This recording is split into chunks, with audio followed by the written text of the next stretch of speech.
हो सकता है आप रात रात भर पढ़ रहे हैं, तो जो भी ये कर रहे हैं उसको बंद कर दो, अब प्रैक्टिस करो, टाइम लिमिट अभी बचे आपको अपने बायोलॉजिकल। हाय हेलो एवरीवन, हाँ विशाल जोशी आपका प्यारा विजय सर। और जैसा कि मेरे पीछे आप देख रहे हैं, सबसे खतरनाक डाउट है बॉस, क्योंकि लास्ट बचे हुए दिन में क्या करें, ये जो बच रहे दिन में इनमें करना क्या होता है समझ में नहीं आ रहा।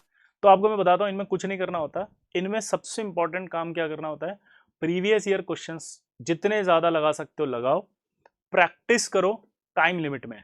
अभी बचे हुए दिनों में आपको अपने बायोलॉजिकल क्लॉक सिस्टम पर वर्क करना है। हो सकता है आप बहुत सारा पढ़ रहे हैं, हो सकता है आप रात रात भर पढ़ रहे हैं, तो जो भी ये कर रहे हैं उसको बंद कर दो। अब ऐसे क्रॉस बंद करो, रात को पढ़ना बिल्कुल सीधा। आपको सिर्फ पीवाईक्यूज करने हैं as it is JEE advance के टाइमिंग पे। 9 से 12 एक पेपर, 2 से 5 या 2:30 से 5:30 एक पेपर। ये फिक्स पैटर्न आप अपनी बॉडी को दो। 11 बजे सोने का आदत डालो, सुबह 6 बजे उठने का आदत डालो, बायोलॉजिकल क्लॉक सिस्टम पर वर्क करो बचे हुए दिन में, क्योंकि ये आपको जिताएगा वहां पर। अगर ये नहीं किया तो कुछ नहीं हो सकता। ये करना बहुत जरूरी है। आप लोग गलत कर रहे हैं, 2-2 3-3 4-4 बजे तक पढ़ रहे हैं। बॉडी को ऐसा आपने आदत डाल लिया, आप जिस दिन रात को एग्जाम होगा 3 बजे तक जगने की आदत होगी, सुबह 6 बजे उठ के आपको 7 बजे सेंटर पे जाना होगा। सर जल रहा है, आंखें भारी भारी हो गई, नींद सी आ रही है, थकावट है, बॉडी एक हो रहा है, और उसमें आप एडवांस का पेपर कर रहे हो। कैसे एक्यूरेसी आएगी, कैसे फोकस आएगा, कैसे सही करोगे? आता हुआ सवाल भी गलत हो जाएगा। तो भाई इतना सारा पढ़ने का फायदा क्या हुआ? वो 2-2 2:30 बजे तक जो पढ़ रहे थे वो तो कर ही नहीं पा रहे। लॉजिक समझना, हमें इतना पढ़ना है या इस तरह से पढ़ना है कि वहां सवाल हो जाए।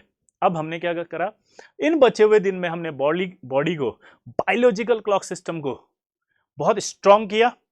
बहुत स्ट्रांग करने के बाद हमने 9 से 12 और 2:30 से 5:30 या फिक्स कर लिया कि उसमें पीवाईक्यूज करने हैं। तीनों पीवाईक्यूज ऐसे करना है, 1-1 घंटा फिजिक्स, 1 घंटा केमिस्ट्री, 1 घंटा मैथ। जैसा जी एडवांस में आ रहा है, आपकी बॉडी तीनों सब्जेक्ट को 3 घंटे में देखने की आदत बना रही है।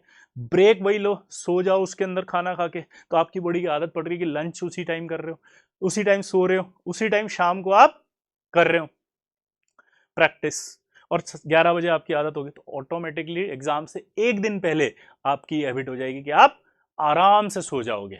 लेकिन अगर आपने हैबिट नहीं बदली तो डेंजर हो सकता है बॉस। इसलिए ये टिप्स को फॉलो कर लेना। ये वो टिप्स है जो AR1 को दी थी 2014 में चित्रांग भैया को। ये बहुत इंपॉर्टेंट टिप है, इसी से एक एक सवाल बनता है, एक एक सवाल सही हो जाता है। सिर्फ उसके लिए पढ़ने की जरूरत नहीं होती है, सिर्फ आपकी एक्यूरेसी से आप फायदा उठा लेते हो। ठीक है, तो आई होप ये टिप्स आपके लिए बहुत बेनिफिट करेगी। बेस्ट ऑफ लक मेरी तरफ से जेई एडवांस के लिए।